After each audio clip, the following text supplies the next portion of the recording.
This is the Sangha call. Da, da, da. We are now being recorded. You guys want to talk about Dhamma stuff? Go for it. And if there's silence, then I will just let there be silence, or I'll give a boring spiel. So that is what we do. And I'm glad we waited a couple minutes at the beginning, because now maybe it gives opportunity for more people to come in. But you guys doing good? Any questions or anything on your mind concerning the Dhamma?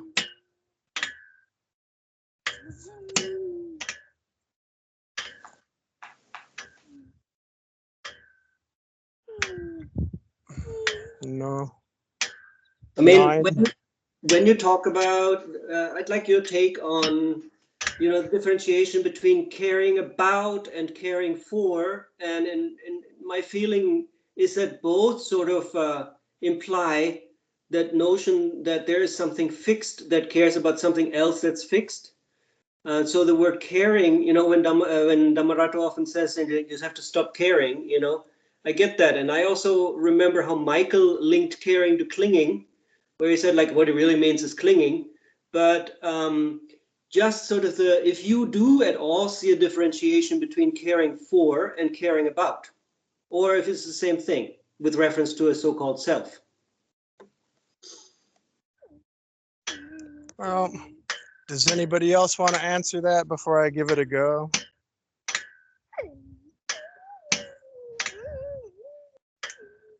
No.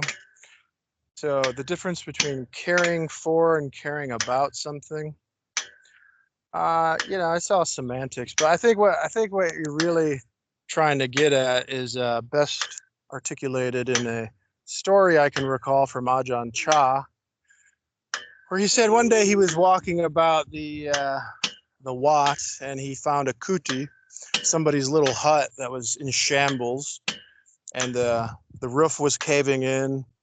The doors were off its hinges. Everything was broken. The rain was coming in through the roof. And he said, "Whose kuti is this?" And then a young monk came out and said, "It's mine." He's like, "Why is it in such disarray? Why is it in such horrible condition?" He said, "Well, you told us to let go of everything, so I've just been sitting in the shade in my kuti." And then Ajahn Chah replied to himself later. He's like, "How could somebody be so stupid?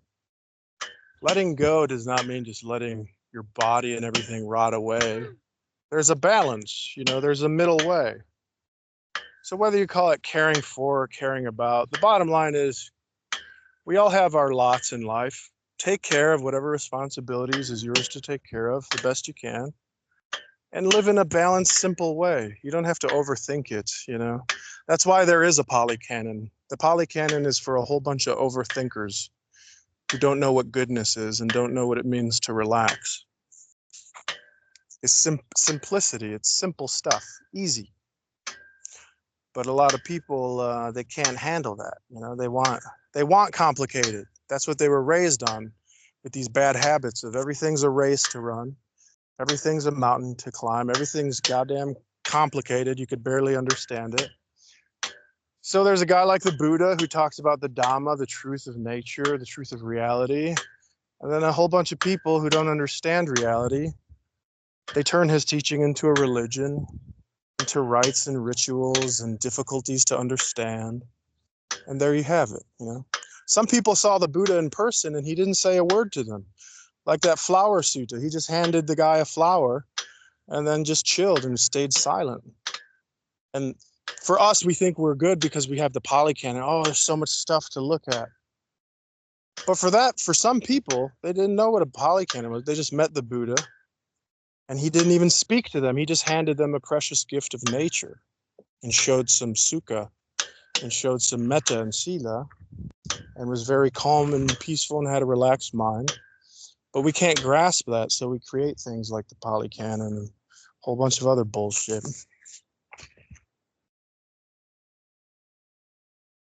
And you brought up the word responsibility, take care of your responsibilities. And then sometimes I find it, and you say like when it's simple and when you're being basically a good guy, then you kind of know it. But I do sometimes wonder, it's like, because there can be so taking responsibility for things that one's not responsible for, or vice versa, not taking responsibilities for something that one is responsible for. And sometimes it's not that easy to differentiate that either. But I guess you would say that I'm overthinking it again, perhaps. Yeah, it's always easy. We make things difficult. But people say, well, maybe if I would have thought about this situation more and analyzed it, then I could have had a better outcome. At the end of the day, it's all anicca, dukkha, anatta. It's all impermanence. It's all dissatisfaction if you cling on to it. It's all empty. Look at all the most beautiful times in your life. How precious, how remarkable, romantic love. And where is it now? Where did it all go? That's what he means. Our minds are the only thing that sees reality. So it's anicca, dukkha, anatta, not worth hanging on to.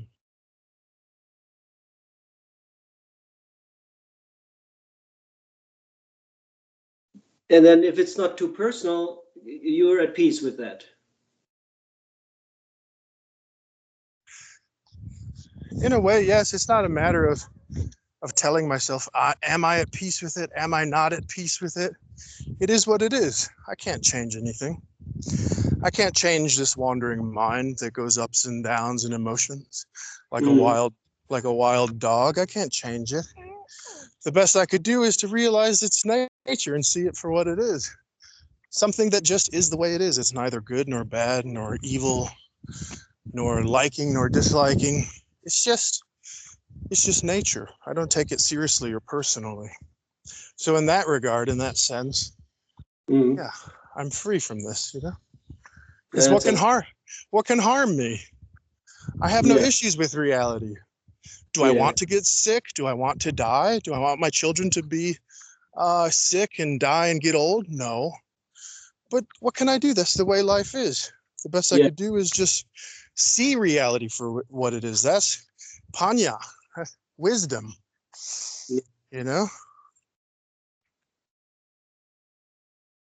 Very true. Ignorance wants it to last forever. Ignorance wants it to be different than the way it is. This is true ignorance. Ignorance is wanting things we don't have.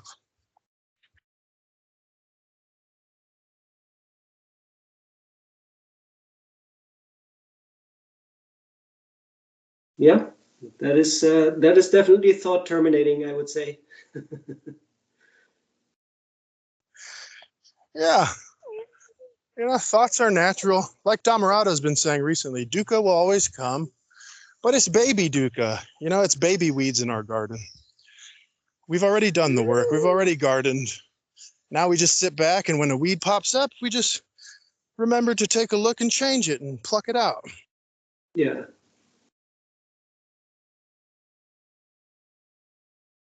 It's working, for me anyway. That's very good.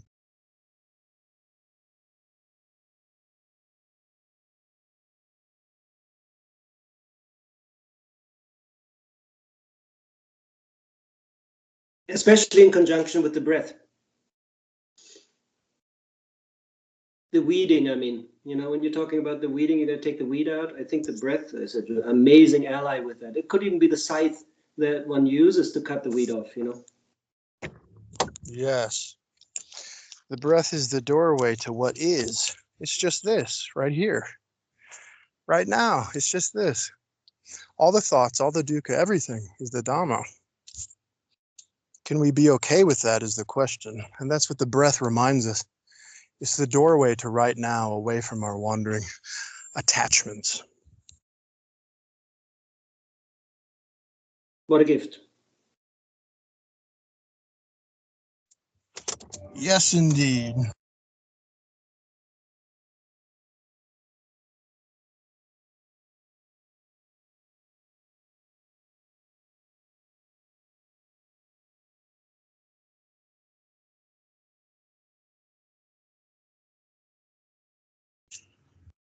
So does anybody else have any questions, comments, concerns, anything on your mind?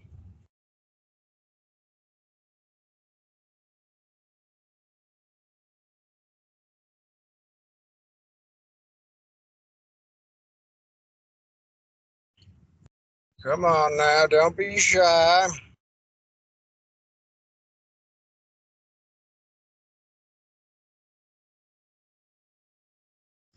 Very good.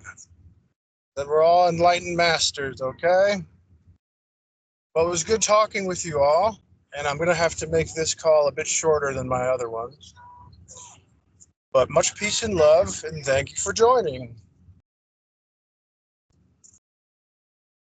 Thank you. Thank you all.